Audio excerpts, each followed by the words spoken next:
Hi everybody, this is Megan Renner-Reek with the Michael Hall Group. Today I have Michael Hall here and we're going to answer some questions that our clients have been asking us lately. So Michael, I think I know the answer to this question, but is it a good time to sell?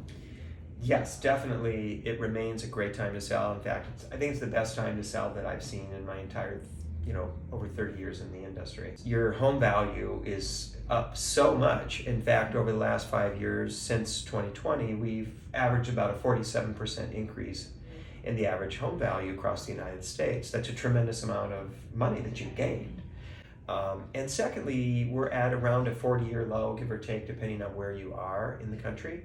And so you have a lot of equity, the highest valuation for your home that you would have ever had in the history of owning it. And with that low inventory, supply and demand are going to affect the price and give you the highest price you could get. So it's the best time to sell that I've ever seen. And if it's a good time to sell, then wouldn't it be a bad time to buy?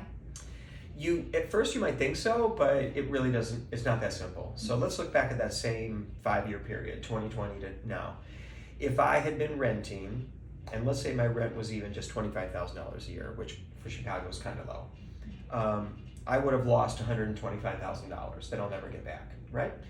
Let's say I bought a $300,000 condo in 2020, it would now have gained $150,000 in value. So the person that owns made $150,000, the person that rented lost $125,000. To be honest, it's really never a good time to rent unless you are literally in a city temporarily or you don't know it. I do recommend spending a year any place before you buy, but if you're going to be living there for 3 years or more, certainly you should buy.